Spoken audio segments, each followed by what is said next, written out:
안녕하세요. 반갑습니다. 잘 오셨습니다. 지난주 로마서 5장 본문의 말씀을 나누면서 5장 이후의 내용은 믿음으로 의롭다 함을 받은 사람들의 삶이 어떠해야 하는지에 대한 권면들이라고 짧게 나누었습니다. 5장에서는 성령의 도우심으로 환난 중에 소망을 잃지 않는 삶에 대해서 도전하고요. 6장에서는 그리스도인들이 죄에 대해서 어떻게 여겨야 하는지에 대한 권면을 들려줍니다. 오늘은 이 본문을 통해서 의롭다 여김을 받은 우리 그리스도인들이 왜 죄에 머물 수 없는지, 또 머물러서는 안 되는지에 대해서 함께 배우는 시간이 되기를 소망합니다. 구원은 사람이 무엇인가를 성취한 결과로 취한 것이나 또는 어떤 자격을 증명함으로써 말미암아 얻어낸 것이 아닙니다. 구원은 이 땅에 오신 예수 그리스도의 십자가 죽음과 부활을 통해서 주어진 것으로 전적으로 하나님의 은혜입니다.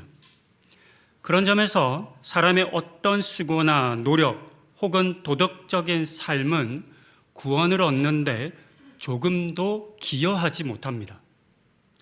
이것이 기독교가 다른 모든 종교들과 구별되는 가장 중요한 특징 가운데 하나입니다.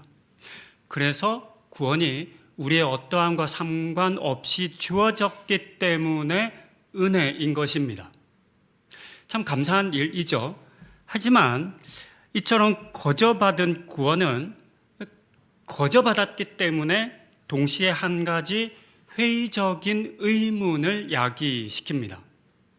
그것은 우리의 선행이 구원을 얻는데 아무런 공로가 되지 않는다면 굳이 선하게 살아야 할 이유가 있는가라고 하는 의문입니다. 조금 바꾸어 말하면 나의 삶이 선하든 아니면 악하든 구원에 아무런 영향을 미치지 않는다라고 하면, 전적으로 하나님의 은혜로 받았으니까 우리가 어떻게 살아도 상관없는 것이 아닌가라고 하는 의문과 질문입니다. 심지어 어떤 사람들은 로마서 5장 20절 후반부에 죄가 더한 곳에 은혜가 더욱 넘쳤나니 라고 하는 말씀이 기록되었는데요, 이 말씀을 왜곡해서 악을 행하면 은혜를 더 많이 얻을 수 있으니 차라리 악을 행하는 것이 더 좋은 것 아닌가라고 말하기도 했습니다. 이것은 로마서 3장 8절에서 확인할 수 있습니다. 그러면 선을 이루기 위하여 악을 행하자 하지 않겠느냐? 어떤 이들이 이렇게 비방하여 우리가 이런 말을 한다고 하니 그들은 정죄받는 것이 마땅하니라. 기록된 것처럼 악을 행하는 것이 뭐가 문제냐? 오히려 선을 이루기 위해서, 은혜를 더하기 위해서 악을 행하는 것이 더 좋은 것 아니냐라고 했던 사람들이 있었습니다. 그리고 이 같은 주장이 오늘의 본문 6장 1절에서 그런즉 우리가 무슨 말을 하리요? 은혜를 더하게 하려고 죄에 거하겠느냐라고 하는 말로 다시 등장합니다. 그러니까 이제 로마서를 이해하는데 저희가 좀 로마서 대부분 옛날 목사님들께서 어려운 책이다라고 많이 얘기하셔가지고 다들 로마서를 잘 안 보시더라고요. 어려운 책이라고 얘기하니까. 또 대표적으로 여러분 잘 안 보시는 책 있잖아요. 계시록. 어려운 책이라고 얘기하니까. 근데 이건 뭐 제가 교만해서 그런 말씀을 드리는 건 아니고 이게 그렇게까지 어렵다라고 읽을 책은 아니라고 생각을 해요. 물론 한 번에 모든 것을 다 살펴볼 수는 없으니까, 복잡하고 많은 내용이 들어있으니까 그렇게 볼 수는 있지만, 사실 그 로마서 같은 경우는 굉장히 선명한 책이거든요. 또 계시록도 마찬가지입니다. 제가 자주 계시록에 대해서 말씀드리지만 계시록에 뭐 7 촛대, 7 나팔 이런 게 계속 나오는 이유는 마치 부모가 아이를 참아줄 때 10가지 셀 때까지 해. 이렇게 말을 하다가 하나, 둘, 셋, 넷, 다섯, 아홉 되면 9.1, 9.2 하잖아요. 왜냐하면 10 하면 혼내야 되니까. 그렇죠.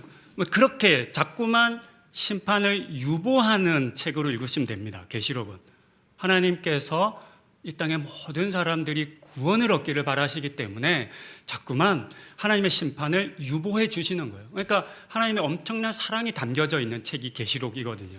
이런 관점으로 읽게 되면 우리가 이제 계시록 읽는 게 좀 더 쉬워지죠. 로마서도 마찬가지입니다. 로마서도 하나님께서 우리를 어떻게 구원하셨느냐라고 하는 그 구원에 대한 이야기를 들려주는 책으로 읽을 수 있는데요. 이 구원의 문제를 해결하고 설명하기 위해서 죄에 대해서 다루어야 하거든요. 그래서 그 죄에 대한 다루기 위해서 6장에 이제 그 죄에 대한 내용이 전반적으로 기록되어 있는데 이것을 설명하기 위한 포석들이 이미 3장 이후로부터 기록되어 있는 겁니다. 그 내용을 6장에서 모두 모아서 지금 풀어주는 것입니다. 그렇다면 이 앞서 지금까지 제기했던 질문들처럼 그리스도인들은 이미 구원을 이루었으니까, 구원을 받았으니까 죄를 지어도 되는 것일까요? 여러분 어떻게 생각하세요? 우리 이미 구원 받았잖아요. 여러분 혹시 오늘 거짓말 한다고 해서 여러분 거짓말 하시죠? 하시죠? 그럼 거짓말 하면 여러분의 구원이 사라져요? 구원이 없어져요? 무효가 되나요? 아니죠. 그럼 이제 거짓말 해도 되겠네요. 이렇게 주장하는 사람들이 있었다라고 성경이 기록하여 들려주는데 실제 지금도 이렇게 믿는 사람들이 있습니다. 우리가 잘 아는 소위 구원파라고 말하는 사람들이잖아요. 그들은 구원받은 사람은 과거, 현재, 미래의 모든 죄를 단 한 번에 용서받는다라고 생각합니다. 그래서 용서받았으니까 이후에 짓는 어떤 죄도 구원에 아무런 영향을 주지 않는다라고 가르치죠. 그리고 사람의 어떠한 행함 자체가 우리의 구원에 아무런 영향을 미치지 않는다라고 설교의 앞부분에 말씀하신 것과 똑같은 이야기를 하는 거예요. 그래서 세상을 살아가며 죄에 머물고 죄를 짓는 것에 아무런 거리낌이 없습니다. 그렇게 그들은 사실 하나님의 말씀을 왜곡한 거죠. 그렇게 왜곡해서 현실의 욕망과 쾌락을 추구하는 삶을 정당화한 것입니다. 우리는 이와 같은 죄를 짓는 삶, 죄에 머무는 것을 인정할 수 없습니다. 절대 하나님의 뜻은 아니다라고 답해야 합니다. 그렇다면 이어지는 질문에 대한 답을 할 수 있어야 되는 거죠. 아니다라고 얘기했으면, 아니다라고 믿는다면 왜 아닌지에 대해서 우리는 설명할 수 있어야 합니다. 여러분, 죄 짓는 게 여러분의 구원에 아무런 영향을 주지 않는다면 왜 죄를 지으면 안 돼요? 우리 자녀들이 그렇게 물어볼 수 있잖아요. 엄마, 구원은 하나님이 주시는 거라며, 우리가 어떻게 한다고 얻을 수 있는 것도 아니고 이미 주신 거라며, 나 예수 믿었으니까 이제 구원 받았네? 그러면 내가 죄 짓든 말든 무슨 상관이 있어? 라고 묻는다면 아니라고 답하셔야 되잖아요. 아니라고 답은 했는데 왜? 라고 우리 아이들 물어보잖아요. 뭐라고 답해야 할까요? 그 답을 친절하게 바울이 이미 들려주었습니다. 그 내용을 함께 찾아보시겠습니다. 2절에서 바울은 단호하게 그럴 수 없다라고 했습니다. 아니다라고 말한 거죠. 제거할 수 없다, 죄를 지어서는 안 된다라고 했습니다. 그러면서 바울이 제시한 이유는 우리가 죄에 대해서 죽었기 때문이다라고 했습니다. 죄에 대해서 죽었으니까 죄에 머물 수 없다, 죄를 지을 수 없다라고 답했어요. 이 바울이 말한 죄에 대해서 죽었다라고 하는 이 말의 의미는 무엇일까요? 근데 그것을 살펴보아야 합니다. 그래서 죄에 대해서 죽었다라고 하는 이 바울의 말을 크게 두 가지로 살펴볼 텐데요. 첫 번째는 이 말의 참된 의미가 무엇인지를 살펴보고, 두 번째는 그렇다면 어떻게 죄에 대해서 죽게 되었는지를 나누고자 합니다. 첫 번째로 죄에 대해서 죽었다라는 말의 의미를 살펴봅니다. 혹 이것은 무념무상의 상태처럼 구원받은 사람은 더 이상 죄의 유혹을 느끼지 않는다라고 하는 의미일까요? 아시는 것처럼 어떤 종교는 무념무상을 주장하잖아요. 그래서 어떤 욕심으로부터 자기를 계속해서 떠나려고 합니다. 그래서 어느 시점, 어떤 도를 이루게 되면, 득도하게 되면 더 이상 세상의 욕심 가운데 빠지지 않는다라고 말하기도 하죠. 혹 기독교가 말하는 죄에 대해서 죽은 것도 그것을 의미하는 것일까요? 그렇지 않다는 것은 꼭 설명이 필요하지 않을 것 같아요. 왜냐하면 우리는 여전히 삶 속에서 수많은 죄의 유혹에 직면하며 살아가고 있기 때문이죠. 여러분 혹시 그리스도인이 되신 다음에 세례받고 내가 예수 믿은 다음에 그날로부터 유혹이 없어진 분들 있으세요? 돈의 유혹도 없고 삶의 유혹도 없고 뭘 봐도 막 욕심도 안 생기고 그런 분들 있으세요? 없으시죠? 없으실 거예요. 만약 그러지 않기 때문이죠. 아니, 좀 더 역설적으로 말하면 그리스도인이 되었기 때문에 유혹이 더 강할 수도 있어요. 왜냐하면 우리가 죄에 들어가면 안 된다, 죄를 지으면 안 된다라고 하는 생각, 그 기준이 생기기 때문에 사단이 오히려 더 강력하게 우리를 유혹할 수 있어요. 안 된다고 하니까. 원래 그런 거잖아요. 금식하면 더 배고프고, 그렇죠? 여러분 일하다가 한 끼 굶는 건 아무 일도 아니죠. 근데 여러분 갑자기 교회에서 우리 다 같이 금식합시다 그러면 미친 듯이 배가 고프기 시작하잖아요. 그와 같은 거거든요. 유혹이 사라지지 않습니다. 그리스도인이 되었다고 해서 유혹이 없어지는 게 아니에요. 그렇다면 어떤 의미일까요? 이 의미를 공동번역 개정판으로 6장 2절을 보면 조금 더 쉽게 그 답을 찾을 수 있습니다. 공동번역 개정판 6장 2절을 여러분들 함께 읽겠습니다. 시작.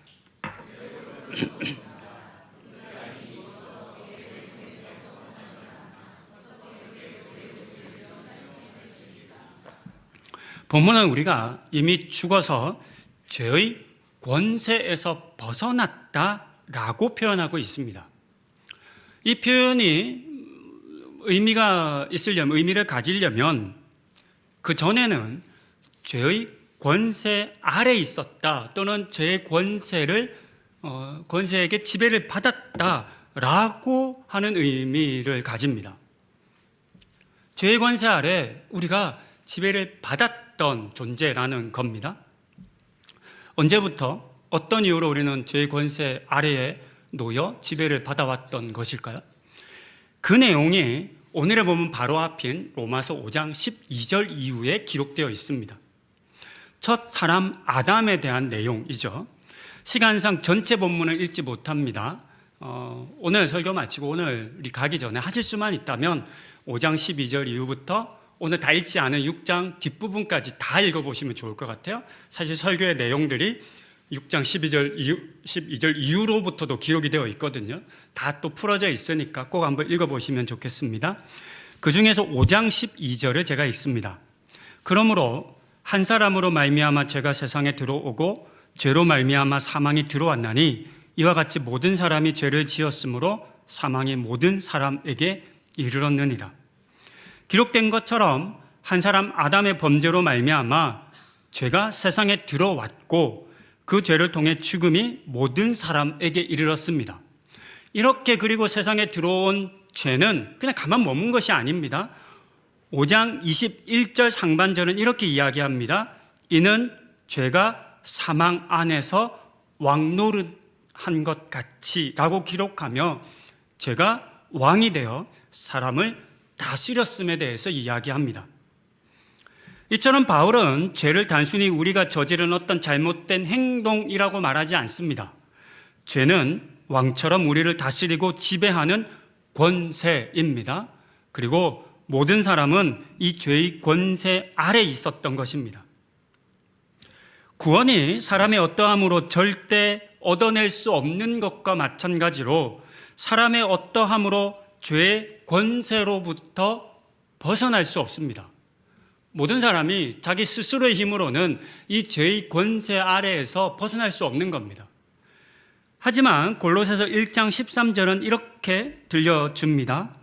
그가 우리를 흑암의 권세에서 건져내사 그의 사랑의 아들의 나라로 옮기셨으니, 이 본문을 흑암의 권세라고 하는 본문을 죄의 권세, 사망의 권세로 바꿀 수 있을 겁니다. 예수 그리스도께서 이 땅에 오셔서 우리를 이 죄의 권세로부터 건져내셨다라고 들려줍니다. 그리고 우리를 더 이상 죄의 권세 아래 놓인 존재가 아니라 하나님의 나라, 하나님의 은혜의 권세 아래 우리를 두었다라고 말하고 있습니다.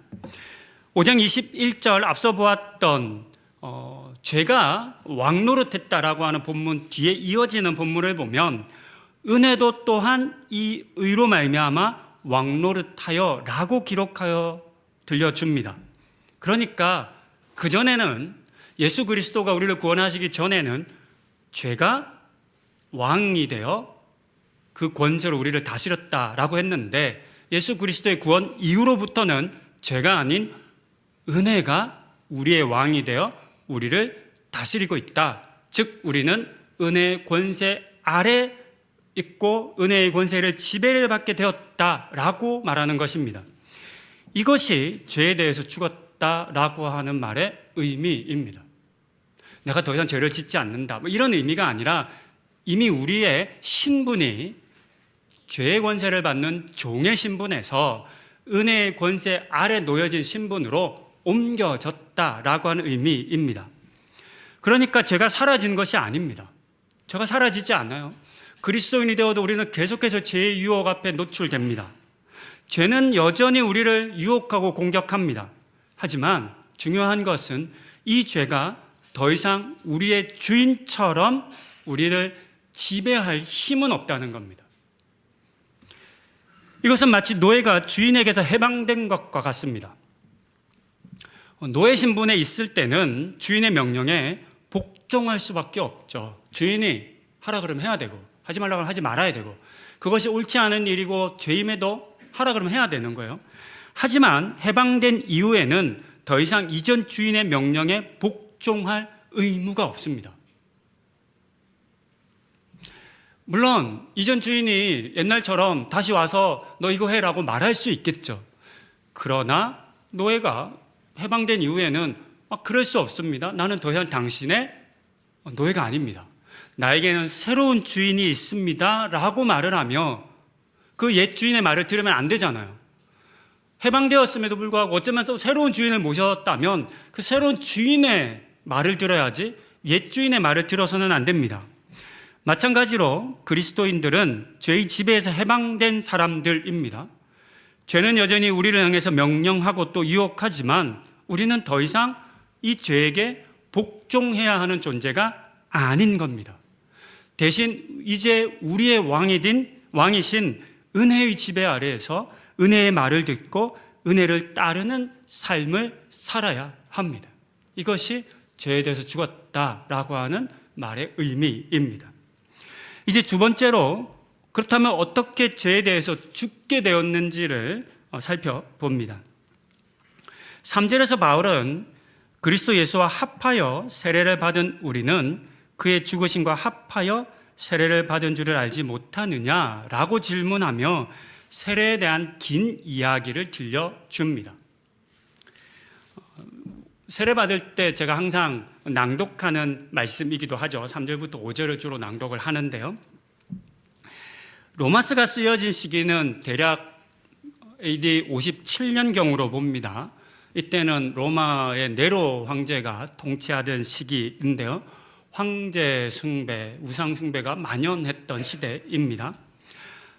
당시의 세례는 오늘날 우리가 교회에서 기쁨과 축하 가운데 주는 세례와는 좀 많이 달랐습니다. 특별히 그 의미가 많이 이제 보다 직접적이고 공격적으로 드러나는데요. 그것은 세례가 나는 이제 로마 황제의 백성이 아니라 예수 그리스도의 백성이다 라고 하는 고백의 행위였기 때문입니다. 황제 숭배하고 우상 숭배가 만연하던 시대에 당시에 있던 모든 사람들은 그것을 강요받았습니다.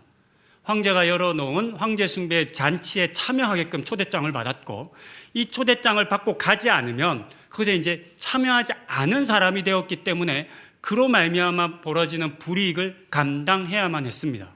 황제를 숭배하지 않는 사람은 심하면 반역에 해당하기도 했고 또 그들이 숭배하는 이방 우상에 대해서 숭배하지 않으면 그들이 이루고 있는 경제 공동체, 사회 공동체 속에서 자격을 박탈당하게 되었습니다. 그러니까 먹고 사는 것도 힘들고 사회적으로도 그 사회의 일원, 공동체로서 살아가는 것이 매우 어려운 행위였습니다. 하지만 그들은 세례를 통해서 그 같은 삶을 감수합니다. 왜냐하면 나의 삶의 주인은 나의 왕은 로마 황제가 아니라 예수 그리스도이시기 때문입니다. 라고 고백하고 믿었기 때문이죠. 이처럼 세례는 예수와 하나됨을 의미하는 행위였습니다. 예수와 하나가 되는 거죠. 더 이상 세상의 왕과 하나 되는 것이 아니라 나는 이제 예수와 하나가 되겠다라고 하는 것을 가장 구체적이고 또 가시적으로 보여주는 행위가 세례였습니다. 그러면서 이 세례에 대한 이야기를 바울이 기록하면서 하나가 된다, 예수와 연합했다라고 하는 의미를 가진 단어들을 여러 번에 걸쳐 반복해서 사용합니다. 합하여라고 하는 표현은 3번 썼고요. 연합이라는 표현은 2번, 같은 모양이라는 단어도 2번, 함께라고 하는 단어는 1번 사용했습니다. 그러니까 같은 의미의 단어인데 여러 번 반복한 거죠. 그 중에서 연합이라고 하는 단어가 매우 독특한 단어입니다.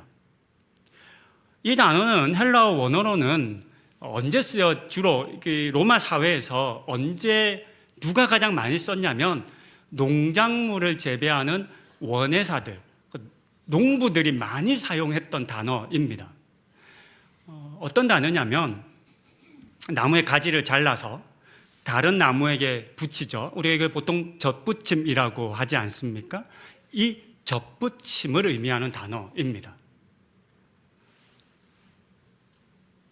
서로 다른 두 나무에서 한 가지를 잘라서 좋은 나무에 또는 기르고자 하는 나무에 이 가지를 붙여요. 그러면 이 젖붙임을 받은 나무가 뿌리에서 올라오는 양분을 받아서 자라게 되죠.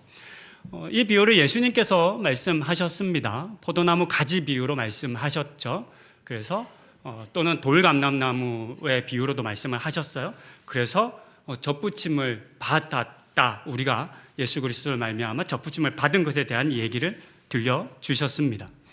그러니까 우리 세례를 받은 우리는 어떤 존재냐면 마치 젖붙임을 받은 것처럼 원래 죄의 나무에 있었는데 은혜의 나무인 예수 그리스도에게 젖붙임을 받은 나무다, 받은 가지다라고 지금 말하고 있는 겁니다. 우리와 예수의 연합이 이와 같다라고 하는 의미인 거죠. 그렇다면 우리는 생각해 보아야 합니다. 젖붙임을 받았어요. 그러면 양분은 어디에서 받아야 돼요? 젖붙임 받은 나무의 뿌리에서부터 받아야 하지 않나요? 그렇죠. 그것이 당연한 겁니다. 만약에 그렇지 않는다면 제대로 젖붙임을 받지 못한 것이겠죠. 붙어 있는 것처럼 보이나 실제로는 붙어 있는 게 아니게 될 것입니다. 그러면서 바울이 이 6장 3절 이후에 세례의 이야기를 쭉 들려주면서 우리에게 강조하는 것, 이 연합이라고 하는 의미를 가진 단어를 여러 번을 걸쳐서 반복해서 들려주고 싶은 메시지의 핵심은 무엇이냐면 우리가 예수와 하나가 되었으니까, 연합이 되었으니까 예수님께서 행하신 이루신 그 모든 일들이 우리에게도 동일하게 재현되어야 한다. 재현된다라고 하는 말씀을 들려주기 위한 것입니다.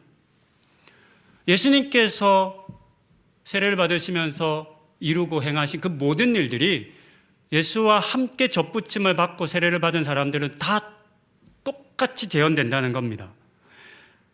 뿌리이신 예수님께서 죄에 대하여 죽었기 때문에 연결된 가진 우리도 죄에 대해서 죽을 수밖에 없다라고 지금 말하고 있는 것입니다.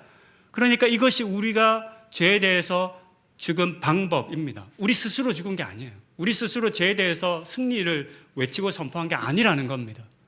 우리가 예수와 젖붙임을 받아서 하나가 되었을 때 그 예수의 죄에 대한 죽음이 곧 나의 죄에 대한 죽음이 된다라고 말하고 있는 거죠.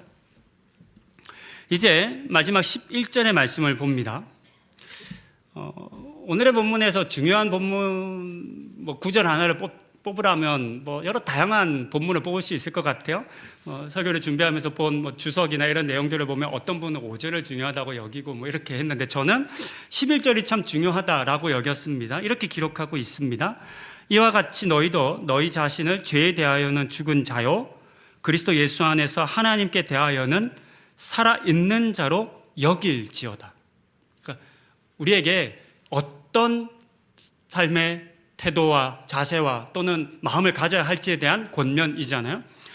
마지막에 사용된 여길지어다 라고 번역된 이 단어는 고대 그리스에서 상인들이 이렇게 영수증을 주고받으면서 회계 장부에 숫자를 써넣을 때 썼던 단어라고 합니다.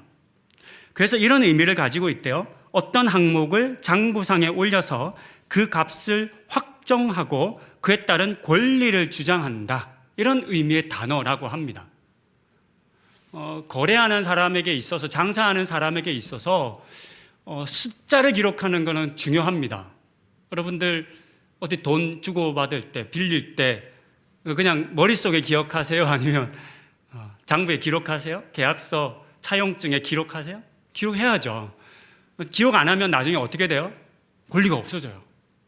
그래서 당시 상인들이 어떤 계산을 하고 받을 때 써서 이것을 확증하는 겁니다. 이렇게 확정해 놓으면 이 권리가 생기는 거잖아요. 이것에 대한 권리가 생기는 것을 얘기할 때, 의미할 때 쓴 단어라는 겁니다. 그러니까 이런 의미인 거죠.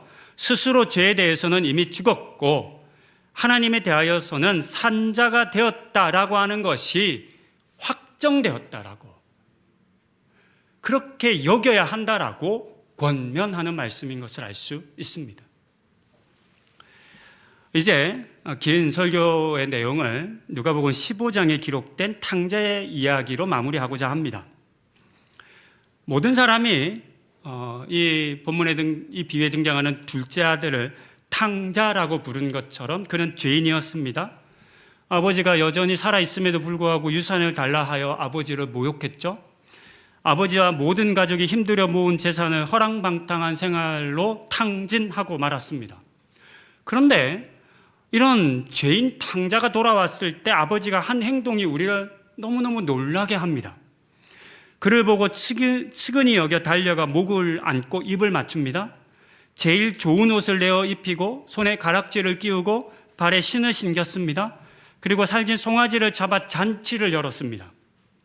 학자들은 당시 아버지가 했던 이 모든 행위들이 아들의 신분, 자녀의 신분을 되찾아 준 의미를 가진 행위들이라고 말합니다.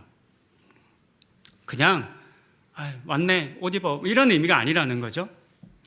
중요한 것은 탕자가 얻은 옷과 반지와 신발은 탕자가 잘해서 얻어낸 보상이 아니라는 거죠. 탕자가 집을 떠나서 어떤 보상을 받을 만한 일을 잘한 게 아니에요. 오히려 그는 나가서 죄를 짓다가 왔어요. 그렇죠? 죄인이었어요. 그렇게 얻어낸 보상이 아니라는 거죠. 전적으로 아버지에 의해서 주어진 은혜인 거잖아요. 앞서 우리가 로마서 6장 11절에서 살펴보았던 헬라어 단어 여길지어다 라고 하는 이 단어의 의미처럼 아버지는 아들의 모든 죄의 빚을 청산 완료되었다 라고 지금 장부에 적는 거예요. 끝. 내가 용서했어. 내가 아들의 신분을 다시 되찾아 주었어.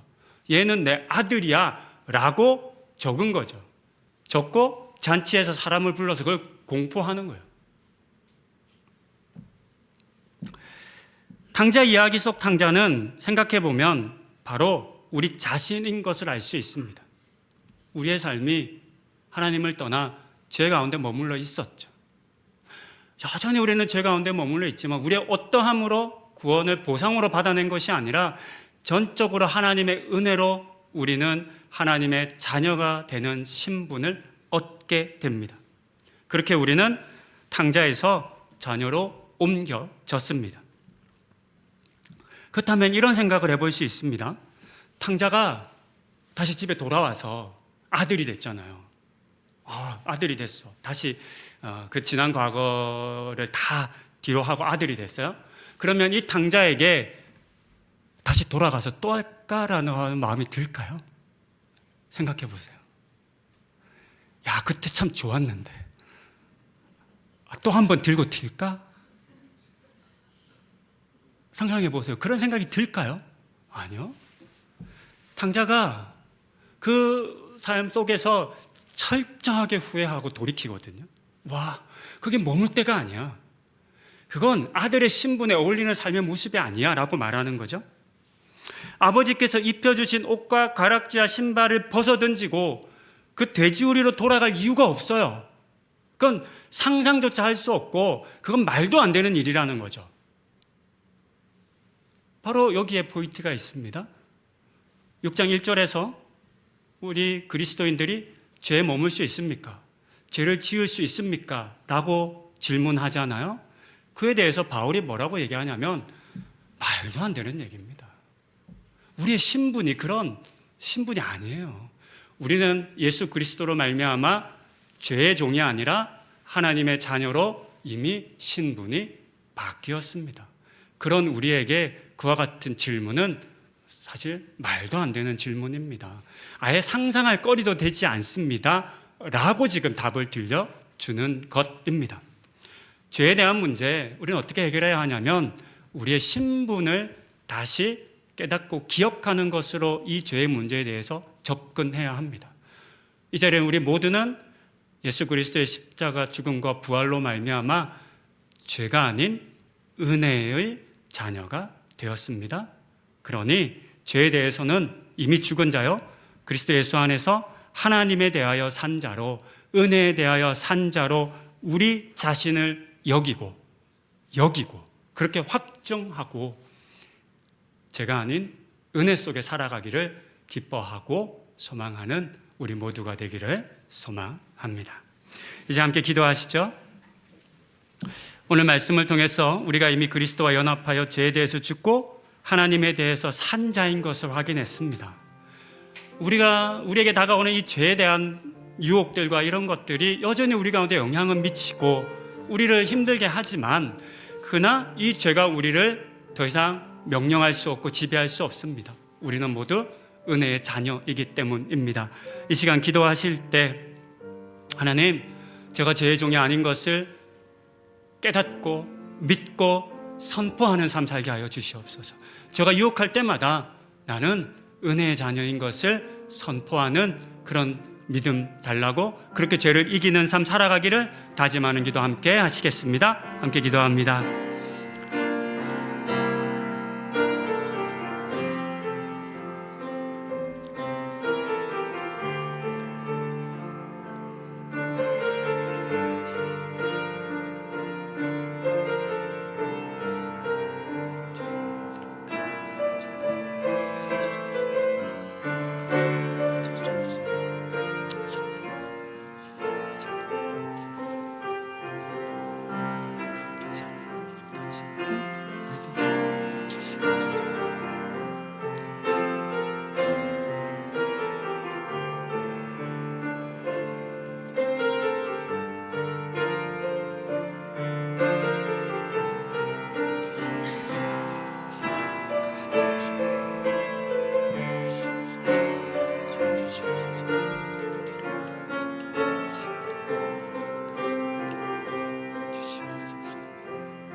하나님, 돌아온 탕자에게 다시 집 나갈 거냐고 물어본다면 말도 안 되는 이야기라고 할 것입니다.